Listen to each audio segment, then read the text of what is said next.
Seigneur, merci pour cette deuxième session de la journée. Une fois de plus, nous comptons sur toi pour faire du bien à ceux qui nous écoutent et nous suivent, Seigneur. Une fois de plus, nous te disons merci parce que tu es vivant et merveilleux. Tu fais des grandes choses et tu accomplis des merveilles au milieu de ton peuple. Bénis ces instants, manifeste ta gloire et ta puissance et fais du bien à ton peuple. Au nom de Jésus. Amen. Alors, cette fois, je vais tirer l'enseignement dans un chapitre de mon tout dernier livre intitulé « La prière scientifique ». Pour ceux qui l'ont en page, je crois, 51, la prière scientifique, toi domine sur lui. En fait, je vais parler sur le silence de Dieu. Il s'agit ici d'un drame au sein d'une famille. Ça représente un moment difficile pour deux jeunes gens issus d'un même père et d'une même mère. Le premier crime de l'humanité. C'est l'histoire de Caïn et d'Abel, où Caïn introduit l'assassinat dans le monde, la haine qui aboutit au meurtre. Et tout cela peut représenter aussi pour des parents des situations difficiles à gérer. Parce que quand ce moment survient, Adam et Ève sont encore vivants, puisqu'après, Dieu a donné un autre enfant à la place d'Abel qui était décédé. Donc j'estime que c'était une situation assez difficile pour monsieur Adam et son épouse Ève, de voir qu'ils ont perdu leur meilleur fils, si on peut l'appeler comme ça, suite à la jalousie de son frère, alors que le problème pouvait se résoudre en famille. Ce qui se passe, c'est que nous sommes tous au courant que Adam et Ève sont le premier couple de l'humanité, sont les premiers hommes sur la terre. Dieu se doit donc de les enseigner, de leur donner une direction par rapport à la vie et sur les choses qui les attendent dans l'avenir. Il y a une règle, une consigne qui est donnée à Adam, que de ne pas manger un fruit dont l'arbre était dans le jardin, au milieu du jardin. Il ne devait pas manger ce fruit-là. Bon, plus tard, la femme faisait peut-être son shopping, je ne sais pas, et puis elle se retrouve en face d'un séducteur. C'est bien de faire le shopping seul, quelquefois, parce que beaucoup d'hommes n'aiment pas accompagner leur femme au shopping, parce qu'après, il faut changer de portefeuille et de porte-monnaie. Et souvent, les limites ne sont pas respectées. Alors, M. Adam dit, bon, tu vas seul faire ton shopping. Bon, c'est une façon de parler. Mais est-il que là-bas, elle a succombé à la tentation.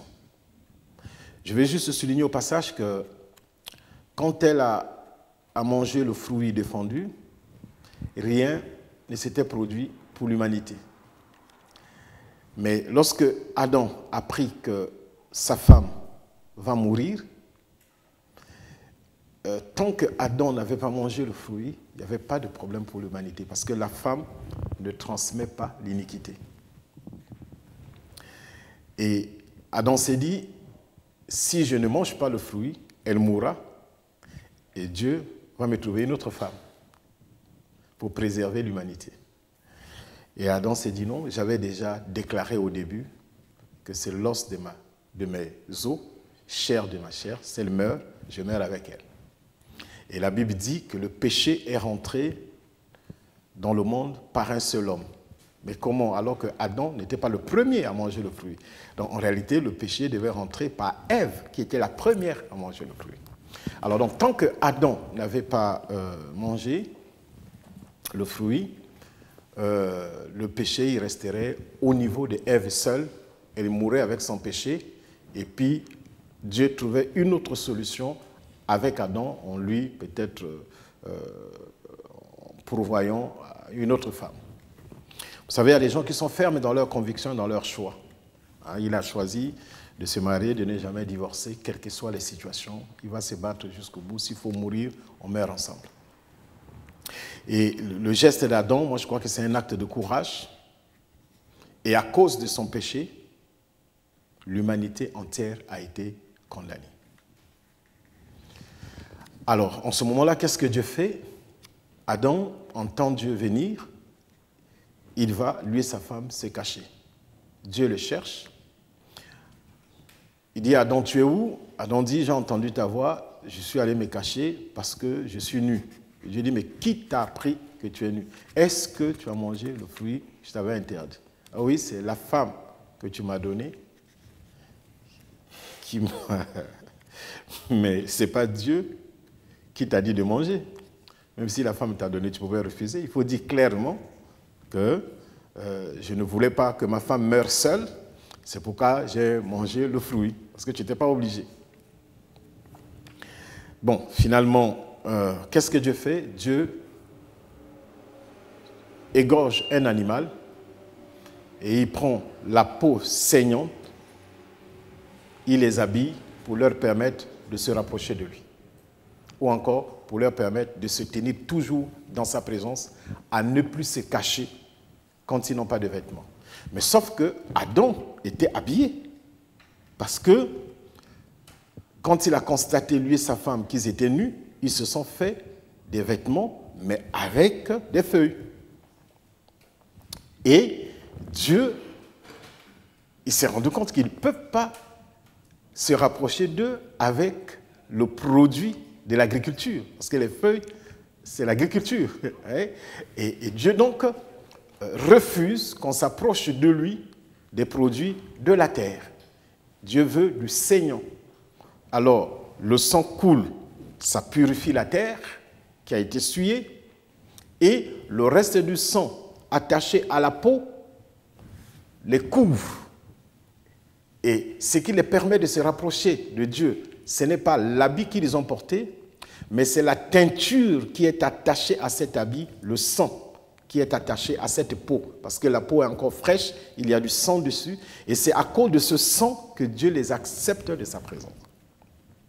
Donc, comme les parents, tous les parents savent le faire, ils transmettent donc cette information à leurs enfants. Ça fait partie de leur culture, de leurs valeurs. L'on s'approche de Dieu non pas avec des produits agricoles, mais avec du saignant. Caïn et Abel ont l'information des sources sûres de leurs parents ensemble. Maintenant, nous savons du reste que même au cours d'un enseignement comme ça, on peut prêcher, mais il y a ceux qui comprennent de travers. La Bible dit que Dieu a parlé une fois, 2 fois j'ai compris.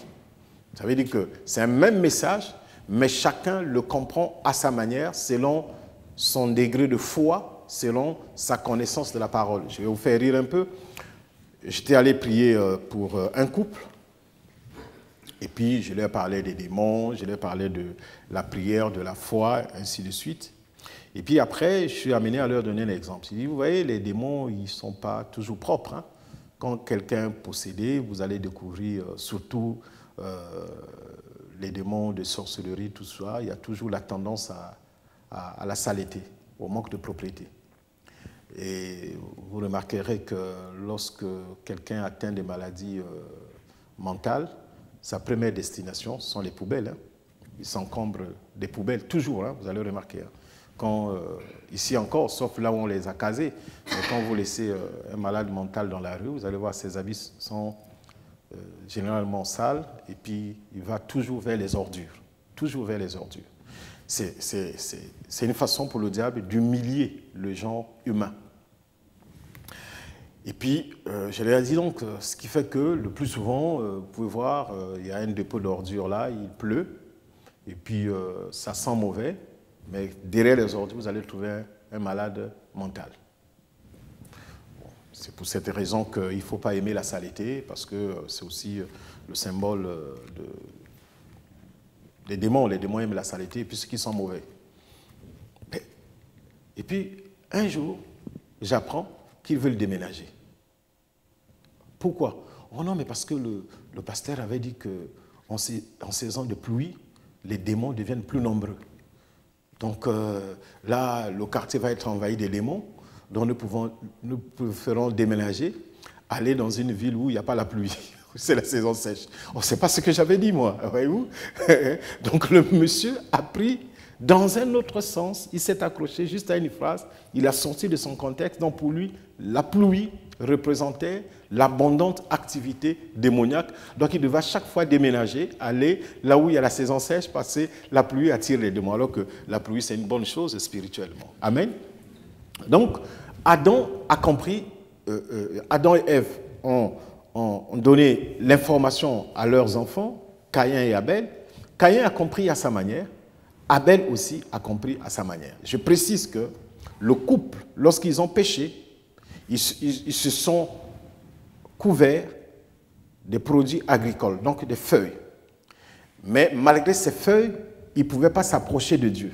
Et quand Dieu arrive lui-même, Dieu ne les a pas condamnés d'avoir porté des feuilles. Mais Dieu a refusé de les accueillir habillés de feuilles. Dieu va les revêtir de peaux d'animal saignant. Et donc, ils ont dit à leurs enfants, donc chaque fois que vous voudrez vous approcher de Dieu, faites-lui toujours un culte saignant. Donc, les enfants ont grandi, chacun choisit son activité.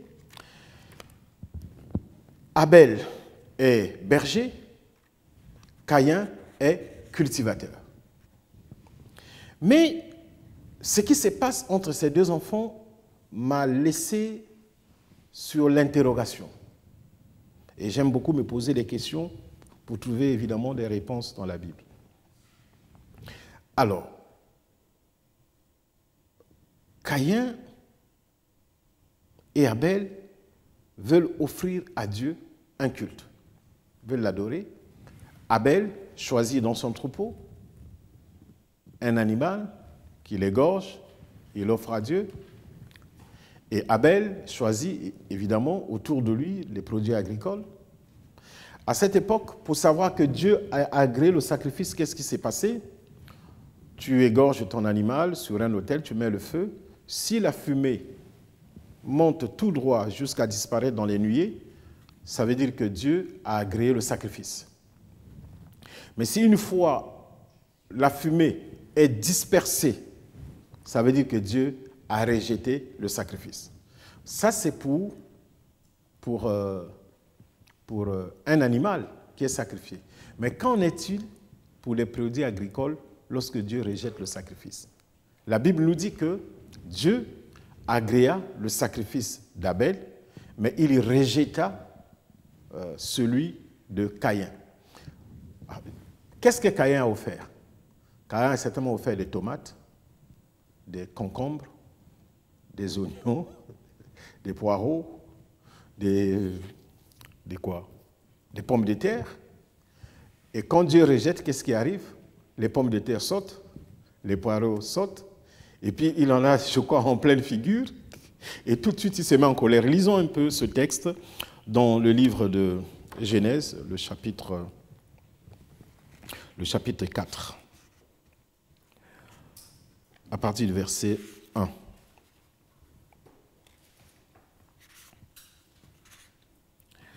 L'homme connut Ève, sa femme, elle devint enceinte et accoucha de Caïn. Elle dit, j'ai mis au monde un homme avec l'aide de l'Éternel. Elle accoucha encore son frère Abel.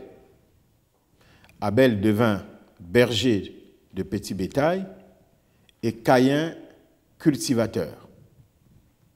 Au bout d'un certain temps, Caïn apporta des fruits du sol comme offrande à l'Éternel.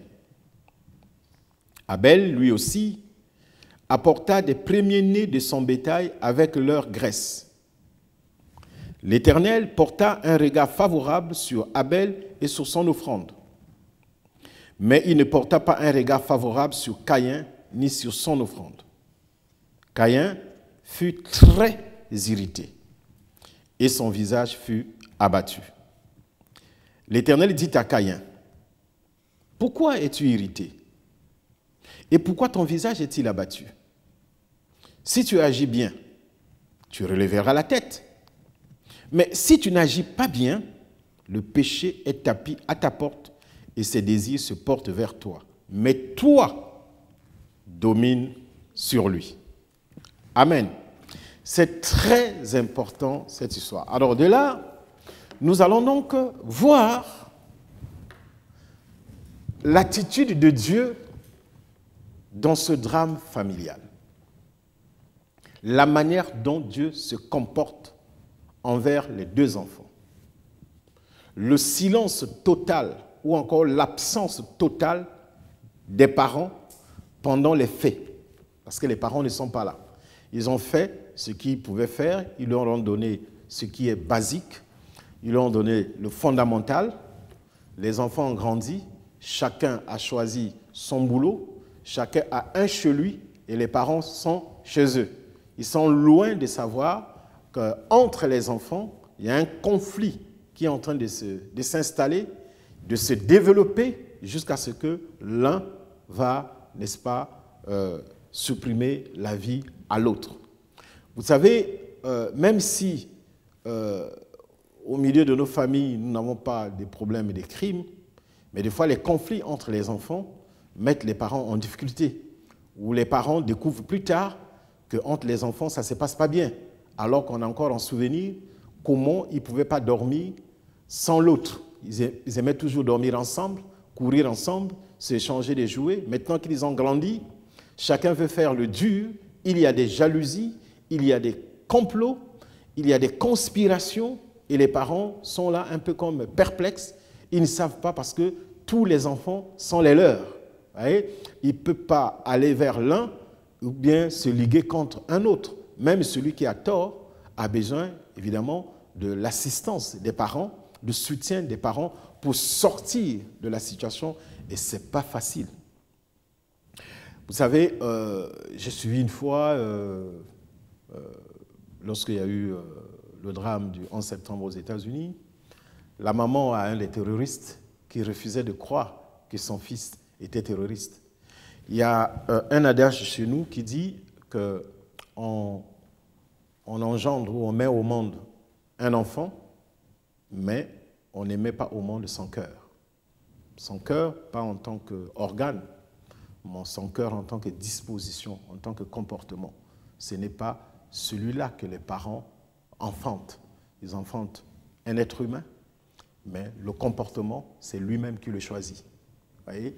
Et chez nous, c'est comme ça que les parents réagissent, que j'ai engendré un fils, mais je n'ai pas engendré son cœur. Alors, et je me suis rendu compte, évidemment, que l'enfant peut avoir eu des comportements étranges, bizarres, se retrouver entre les mains des policiers. Mais pour les parents, ils ne sont pas parents d'un criminel, ils sont parents de leur enfant, simplement. Il est criminel pour la justice, il est criminel pour la police, mais pour leurs parents, il est leur enfant. Et puis c'est tout. Ils n'interprètent pas le reste. C'est notre enfant, c'est tout. Et de ce côté-là, la justice le reconnaît, que cette personne a quelquefois droit de la visite de ses parents, pas nécessairement de ses amis. Et même ceux qui ont été deux fois condamnés à la peine capitale, on leur a permis de dire un dernier mot à leurs parents. Et j'ai toujours cru que nos prières ont un tel pouvoir, une telle puissance pour accompagner nos enfants, quel que soit leur comportement. Mais au moins que devant Dieu, nous ayons la conscience tranquille d'avoir enseigné à nos enfants le bon chemin, d'avoir inculqué à nos enfants les vraies valeurs. Maintenant, quand ils ont choisi autre chose, ce n'est pas nous qui sommes responsables. Mais nous avons fait ce que chaque parent a le devoir de faire. Ce qui peut être dur à supporter, c'est de se rendre compte qu'on n'a pas fait le travail de base. On ne leur a pas appris, on ne leur a pas parlé de Jésus, on ne leur a pas dit que le mal, c'est ceci, le bien, c'est cela. Et qu'après, les enfants se rendent compte que c'est de notre faute. Ça, c'est difficile à supporter. Mais jusqu'aujourd'hui, nous avons cette grâce-là. Et moi, je crois que même si les enfants, ou même nous, pensons que ça passe de travers, mais vous savez, ce qui est consacré à Dieu reste consacré. Amen. Même à la dernière seconde, Dieu récupère toujours ce qui lui appartient. Et la meilleure chose que nous avons à faire, c'est toujours prier pour ces gens-là que Dieu nous a donnés, nos enfants. C'est ce que Adam et Ève ont fait au moment où les choses se passent. Ils sont en vie, mais ils ne sont pas présents sur les lieux. Une vieille femme vivait avec sa fille. Et sa grand-mère et sa mère étaient des chrétiens très engagés. Et puis, il y a eu une soirée. Vous savez, ces soirées qui ressemblent un peu à des bals masqués et autres. Donc, il y avait une soirée un peu spéciale où le vice était permis, tout était permis. Et cette mineure, on ne sait pas par quel moyen, elle a eu une invitation. Ses copines l'ont amenée à cette soirée. Vous présentez votre ticket, quel que soit votre âge, vous entrez, pourvu que vous ayez un ticket. Et là, à l'entrée, il y avait une vieille dame qui contrôlait les tickets. Elle est venue avec ses copines de son âge, elles sont toutes rentrées. Elle vint son tour, la vieille dame lui dit « Tu ne rentres pas ». Elle dit « Mais pourquoi ?» Il dit « Non, j'ai mon billet ». Il dit « Tu as ton billet, mais tu n'entres pas ». Il dit « Mais vous avez des problèmes avec vous ?» Non, je n'ai pas de problème avec toi, mais toi, tu ne rentres pas. Mais mes copines, nous avons le même âge de centre, oui, elles peuvent rentrer, mais toi, non. Alors ça commençait à chauffer et à monter, et puis la fille se fâche. Il dit, qu'est-ce que vous m'en voulez? La vieille dame lui dit, ben, je vais te dire la vérité, tu ne peux pas rentrer ici parce que tu es chrétienne. Et elle dit, je ne suis pas chrétienne moi. Elle dit, bon, si tu n'es pas chrétienne, alors ta mère, ton père ou tes parents sont chrétiens. Elle dit, oui, c'est la grand-mère et maman, je n'ai rien à voir dans cette affaire, tout ça, elle chauffe, elle monte, elle monte. Et puis la dame lui dit, écoute ma fille, je vais te dire une chose. Je suis sorcière. Et quand tu avançais, il y a des anges et un feu qui t'accompagnent. Et avec ça, tu ne peux pas rentrer ici. Nous refusons. Il y a le feu autour de toi, il y a des anges autour de toi, on ne peut pas vous accueillir ici. Alors, elle tombe en sanglots, parce que c'est la vérité. Je suis sûr que les paroles de la grand-mère, de la mère, sont remontées dans son esprit. Elle dit, ah, c'est certainement ce que les paroles... Vous savez, ces paroles-là sont puissantes. Elle était chauffée, hein, mais sur place, elle est redescendue de l'escalier. Clac, elle s'est mise en sanglots, elle a commencé à pleurer, et puis elle a fait demi-tour. Elle est allée expliquer à ses parents en pleurant. Et moi, je suis persuadé, j'appartenais à une église, nous sortions d'une veille de prière qui a pris fin aux environs de 5 heures. Donc, l'église était dans une sorte de trou, et quand vous remontez au-dessus, c'est la voie principale. Donc, c'est un groupe de dames attendait le taxi. Ils étaient 2 ou 3. Ils ont entendu le premier taxi, ils ont arrêté. Au moment de monter, le chauffeur dit non, redescendez. Oh, un taxi, 2, 3, un problème. Et puis un autre taxi arrive. Il est, je crois, 5h ou 4h30. Ils prennent place dans le taxi. Et puis le chauffeur dit, oh, je suis béni. Hein. Mais pourquoi non? Mais il y a du feu sur vos têtes. Et ça, c'est la protection pour mon taxi. Et je crois que cette journée, je vais avoir beaucoup de clients parce que j'ai vu le feu sur vos têtes. Alors, ils ont compris, ah, les autres taxis refusaient de nous prendre à cause du feu qui était sur nos têtes. Amen. Donc, il y a cette grâce. Ouais, la Bible dit que lorsque une femme, un non-chrétienne, quand elle se convertit et que son mari ou sa femme non-chrétien accepte de vivre avec lui ou avec elle, elle ne doit pas refuser parce que le mari ou la femme est sanctifié par son conjoint qui est croyant. Et je suis persuadé que c'est comme, voyez, la Bible dit que c'est comme de l'huile versée sur la tête d'Aaron, ça descend sur sa part. Et je crois que cette aura, cette grâce, cette onction que nous avons développée avec Dieu peut s'étendre sur tous ceux qui sont chers à nos yeux et qui ont une place dans notre cœur pour leur apporter la sécurité et fondamentalement sur nos enfants. Amen. Et ça, c'est une richesse. Ça ne dépend pas de nous, ça dépend de l'amour que nous avons pour Dieu. Nous ne sommes pas obligés d'être les meilleurs chrétiens pour que nos enfants soient protégés par Dieu. Nous avons besoin simplement d'aimer Dieu. D'aimer Dieu, d'aimer nos enfants et de les recommander entre les mains du Seigneur. C'est certainement le travail que messieurs Adam et madame Ève ont fait à l'endroit de leurs enfants. Et je vous encourage, chers amis, à le faire. À le faire parce que ceux qui l'ont fait ont vu vraiment Dieu agir dans leur vie. Et quelquefois, je vois des enfants qui, c'est-à-dire, ils voient la vie chrétienne des parents, les parents leur parlent du Seigneur et rient. Mais ce n'est pas un problème, même s'ils rient, il a au moins entendu. Parce que la foi vient de ce qu'on entend. Un jour, ça va remonter dans leur esprit. La Bible dit, enseigne à l'enfant la voie qu'il doit suivre, et quand il sera grand, il ne se détournera pas de cela. Il va se souvenir de cela. Et c'est nos enfants qui diront non. Les parents me disaient toujours, papa me disait toujours, maman me disait toujours. Et de toutes les façons, la parole de Dieu dans notre bouche est puissante pour agir, pour opérer. Tu n'as pas besoin d'être pasteur, prédicateur, évangéliste puissant pour que tes paroles aient de l'impact dans la vie de tes enfants. C'est pour cette raison que j'ai toujours conseillé aux parents, priez pour vos enfants. Vous savez, nous avons une culture, c'est de faire le câlin à nos enfants avant qu'ils dorment. Il ne vous est jamais arrivé que votre enfant dort, vous êtes resté plus tard, quand vous rentrez dans la chambre pour lui faire un petit coucou avant de dormir, l'enfant est profondément endormi, mais vous sentez qu'il réagit dans le sommeil. Il réagit, juste après la bise, l'enfant se retourne. Ce qui se passe, c'est que c'est son corps qui est endormi, mais son esprit vous voit. Amen. Son esprit vous voit rentrer dans la chambre. Et il enregistre cela dans son subconscient. Et j'ai toujours conseillé, et c'est ce que j'ai toujours fait, lorsque je suis dans ma prière personnelle et que je sens l'onction sur moi, je vais prier pour mes enfants. Parce que l'onction se communique, ça se transmet. Ouais, ça se communique. Donc, lorsque tu es dans tes temps personnels de prière, tu pries, tu sens la puissance de Dieu en toi. Tu sens le feu dans tes mains, tu sens la chair de poule.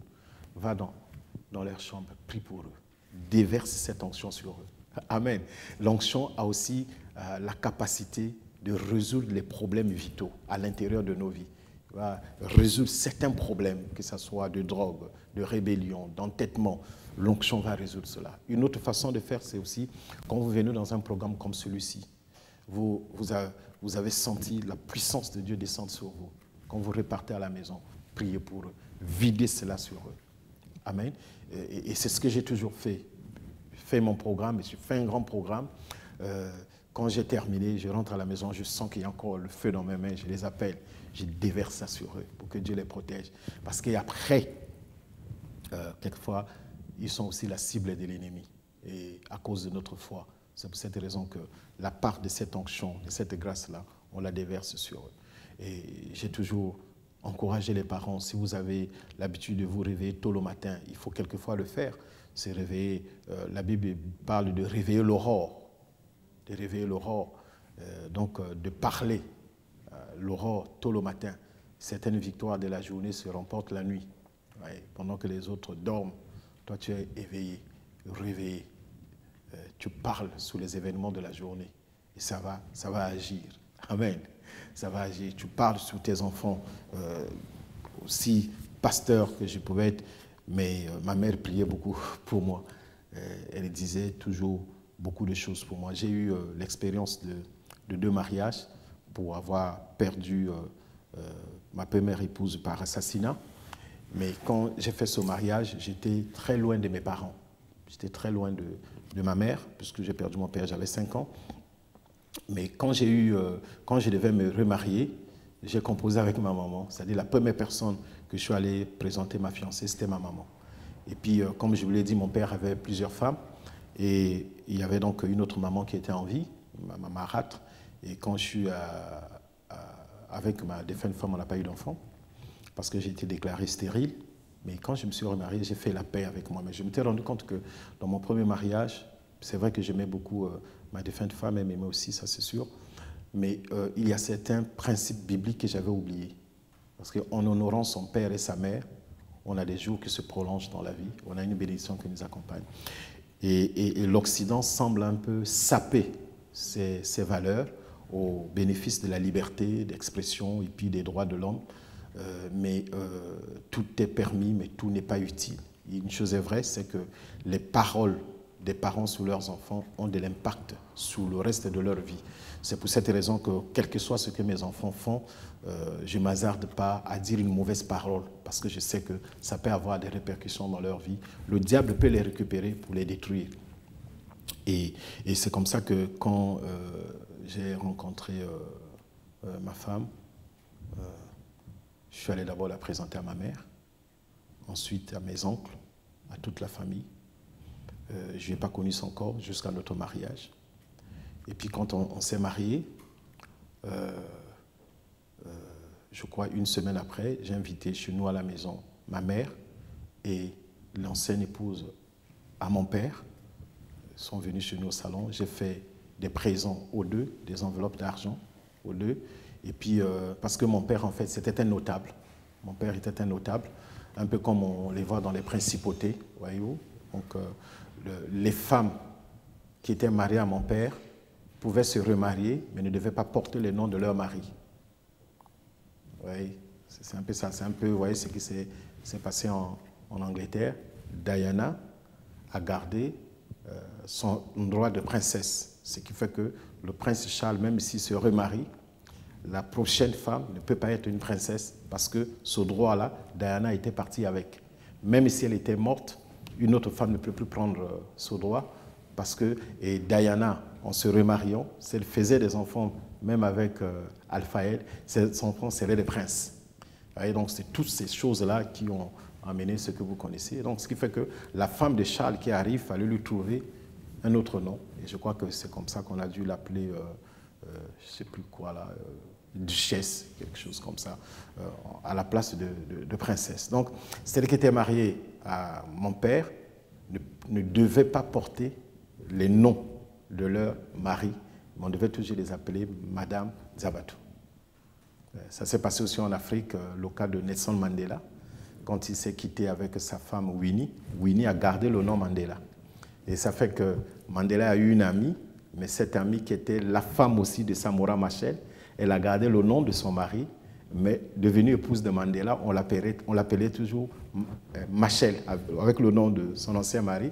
Et le nom Mandela a été réservé à Winnie jusqu'aujourd'hui. Alors donc, pour moi, c'était les épouses à mon père. Ils avaient gardé encore cette appellation. Je me devais donc de les honorer. En les honorant, j'honorais la mémoire, n'est-ce pas, la mémoire de mon père. Vous savez, ce qui est arrivé à Ruben, le premier fils à Jacob, c'est parce que Ruben était sorti avec la femme de son père. Et il a pris une malédiction qui a perturbé sa vie. Amen. Et donc ça, ce sont des choses, il faut les parents, il y a des parents qui se sont amusés à violer leurs enfants, à sortir avec leurs propres enfants. Quand nous étions au lycée, j'avais un ami, sa sœur était concubine à son père. Ça venait en Europe en vacances, ça sortait ensemble, mais la vie de cette fille a été totalement détruite parce que les parents ont la vocation de bénir les enfants et les enfants ont la vocation de partir des limites de leurs parents pour aller au-delà. Vous voyez, ça c'est très très important. Alors, quand j'ai fait cela, j'ai appelé ma maman et l'autre dans notre maison. J'ai demandé pardon à ma maman. J'ai dit vraiment, mon premier foyer, j'avais mis trop de spiritualité. Donc je suis allé faire ma dot chez nous. Il y a la dot, je ne sais pas si vous le savez, c'est-à-dire qu'il y a des listes qui est donnée aux prétendants, donc des choses, et puis ça peut s'évaluer à des milliers d'euros, hein, des choses que vous devez verser aux parents de la fille avant de prendre la fille. Ensuite, vous allez faire votre mariage officiel. Et donc, c'est biblique. Pour nous, le mariage, c'est celui-là. Et à la mairie, on va juste pour une formalité administrative pour sécuriser les deux personnes qui vivent ensemble. Et ensuite, ils vont à l'église pour que l'église bénisse. En fait, l'église ne marie pas, mais l'église bénit l'union, apporte la bénédiction. Alors, donc j'ai demandé pardon à ma mère, j'ai dit vraiment, excuse-moi, mais le premier mariage, je n'étais pas associé, je l'ai fait à ma manière, j'ai fait avec des amis, j'ai été accompagné juste par mes pasteurs, mes frères et sœurs dans la foi, mais maintenant, je vais faire les choses bibliquement, je vais t'honorer. Et donc je demande pardon, voici les présents, priez pour nous, que Dieu nous bénisse. Et là, ma mère prie dans mon église, je suis son pasteur. Et je me suis mis à genoux, mon épouse et moi, et les deux mamans ont prié pour moi. Je me suis marié, moi qui ai été déclaré stérile, 9 mois après, j'ai eu mon premier fils. Je n'ai pas été à l'hôpital, mais je ne sais pas ce qui s'est passé. Je n'ai pas pris des médicaments et je ne sais pas où était passée cette stérilité, mais je crois que c'était une forme... je crois que c'est parce que ma mère n'était pas heureuse et n'était pas contente de moi. Voilà. Et puis, quand j'ai réglé toutes ces choses, ma mère est décédée en prononçant des paroles de bénédiction sur ma vie. Il m'a dit, tu es mon fils. Quand je t'ai eu, tu t'es décédé. J'ai prié Dieu, Dieu t'a ramené à la vie. Dieu va te protéger. Tu feras le travail de Dieu pour lequel tu t'es engagé et Dieu t'accompagnera. Ce sont des paroles qu'il faut entendre dans la vie. Est-ce que je peux avoir un amen? Ce sont des paroles qu'il faut entendre dans la vie, que les gens te bénissent. Et vous savez, j'étais loin de mes parents. J'ai quitté ma mère, j'avais 7 ans. Mon père est mort, j'avais 5 ans. Donc, j'ai vécu chez un oncle irresponsable. Comme je vous l'ai dit hier, ce sont les conseils des parents, des amis qui m'ont aidé. Je me rappelle qu'un jour, je devais prendre place dans un bus. C'est des bus, ce n'est pas comme des grands bus qu'on voit ici, mais c'est des minibus serrés. Donc, il y avait une place. Quand tu t'asseyes, la personne qui est en face de toi, vous devez vous croiser les jambes. Et donc, moi, j'étais assis à côté de la portière de sortie. Et puis, je vois une femme âgée, presque le même âge que ma mère, qui monte dans le bus. Et là, celui qui contrôle dit, bon, vous devez croiser les jambes. J'ai dit, non, je ne peux pas faire ça. Elle a l'âge de ma mère. Et puis chez nous, on n'appelle pas quelqu'un qui a l'âge de ta mère madame. Non, tu l'appelles maman parce qu'elle a l'âge de ta maman. Chez nous, c'est comme ça, on a grandi avec cela. Ton frère, tu ne l'appelles pas par son prénom, tu l'appelles Yaya, même si tu dois utiliser son prénom. S'il s'appelle Claude, tu dis Yaya Claude, donc le grand frère Claude. Et c'est ce que nous transmettons à nos enfants. Et c'est comme ça. Et quand cette maman est montée dans le bus, moi, j'ai refusé de croiser les jambes avec elle. J'ai refusé, par pudeur, simplement. J'ai refusé. Je suis descendu du bus, j'ai payé le transport pour la maman, j'ai payé ma place, j'ai pris place dans un autre bus. Et vous savez qu'est-ce que cette femme a dit? Elle m'a regardé, elle a dit, « Qui est ta mère, toi? Que Dieu te bénisse, jeune homme. Tu vivras longtemps sur la terre et tu iras très loin avec Dieu. Que Dieu te bénisse. Je ne te connais pas, mais tu iras très loin, tu vivras longtemps et Dieu te bénira. » Je ne m'attendais pas à entendre une telle parole. Vous savez, la foi vient de ce qu'on entend et nous sommes la conséquence des paroles que nous avons reçues depuis la maison, à l'école. C'est la conséquence de ces paroles qui font de nous les hommes et les femmes que nous sommes aujourd'hui. Et quand cette maman a dit ça, chers amis, j'ai senti la chair de poule dans mon corps. Elle ne faisait que me regarder. Et j'ai dit au monsieur, personne ne doit s'asseoir sur cette place, croiser les jambes avec cette maman. J'ai déjà payé. Donc, elle doit voyager comme ça jusqu'à sa destination. Et j'ai dit à la maman, personne ne doit s'asseoir là, sauf une femme de ton âge qui peut croiser les jambes avec toi. Et tout le bus était silencieux pour voir ce qui venait d'arriver. Et cette maman a dit dans notre langue, elle a dit, est-ce qu'au jour d'aujourd'hui, on trouve encore des enfants comme ça, qui ont autant de pudeur? Que Dieu nous bénisse, qu'il fasse du bien à nos enfants, qu'il les bénisse, qu'il les assiste, qu'il les soutienne, qu'il les intègre dans les eaux de leur vie, de leur corps, les paroles de bénédiction que nous prononçons régulièrement pour eux. Au milieu de la nuit, quand tu pries, parle, cite leur nom dans la prière, cite leur nom de manière audible, demande à Dieu de les bénir. Lorsque tu t'es réveillé le matin, avant même de te brosser les dents, parle sur la vie de tes enfants, qu'ils vivront longtemps, qu'ils seront prospères, qu'ils auront des choses que je n'ai pas eues. Et je serai témoin de la bénédiction, de la vie que Dieu va accomplir, des choses que Dieu va accomplir dans la vie de mes enfants. Que Dieu vous bénisse, qu'il vous bénisse abondamment. Heureux l'enfant qui suit les conseils de ses parents et les préceptes de sa mère. Que Dieu vous bénisse. Je vais prier cette fois Je vais prier pour nos enfants. Je vais prier pour notre progéniture, pour que Dieu se souvienne d'eux, pour que Dieu leur fasse du bien, pour que Dieu les accompagne. Nous allons encore une fois de plus lever nos mains et nous allons intégrer dans notre vision nos enfants, le produit de nos entrailles, ces personnes merveilleuses que Dieu nous a données.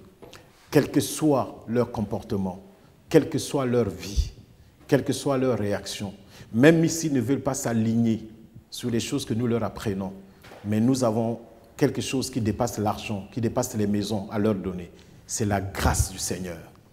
Même s'il y a un qui est têtu, qui ne veut rien savoir, mais il ne peut pas être plus fort que la grâce et la puissance du Seigneur. Vous allez dire après moi, Seigneur Jésus, lorsque tu es venu sur cette terre pour nous sauver, tu as fait de nous, avant tout, les enfants de Dieu, avant de devenir des serviteurs. C'est parce que les enfants ont des droits, parce que les enfants ont l'héritage, parce que les enfants ont la même nature que leurs parents. C'est pour cela que tu nous acceptes comme enfants. Les enfants, on ne peut pas les renier, mais le serviteur, on peut le renvoyer. L'enfant, on peut le chasser, mais il reviendra toujours parce qu'il a des droits. Je suis ton enfant, je t'appartiens. Et en cet instant, entre tes mains, je te confie mes enfants. Quel que soit leur comportement, quelle que soit leur réaction, ô Dieu, quel que soit le milieu qu'ils fréquentent, quels que soient les gens qui sont autour d'eux, l'héritage de ma foi, le potentiel de ma foi, ta grâce sur moi les environne, les enveloppe et les accompagne le reste de leur vie. Aucun malheur, aucune malédiction ne prévalera sur eux. Je te les consacre, je te les dédie. À David, tu as dit, si ses enfants pêchent, tu les pardonneras. Seigneur, de même pour moi, pardonne mes enfants. Ne retiens pas leurs péchés. À cause de mon amour pour toi, à cause de mon engagement, à cause de tout ce que je suis pour toi, je sème en réserve pour mes enfants, pour mes petits-enfants, qu'ils soient comblés, enveloppés par ta puissance. Je les bénis de ma voix, de ma bouche. Je les bénis. Soyez bénis, vous mes enfants, vous mes petits-enfants. Soyez bénis. Je vous place sous l'habitacle de Dieu. Au nom de Jésus. Laissez-moi prier pour vous. Seigneur, je te bénis pour ces personnes. Je te prie pour tous nos enfants, où qu'ils soient, à la maison, en dehors de la maison, ceux qui ont pris leur indépendance, leur autonomie, ceux qui ont pris leur maison, qui ont des fréquentations, qui ont des amis. Dieu, aucun de ces mouvements ne pourra être au-dessus de la grâce qui les accompagne. Qu'ils soient sous ta protection et ta sécurité, qu'ils soient sous ta bénédiction. Au nom de Jésus, j'ai dit cette prière. Amen. Que Dieu nous bénisse.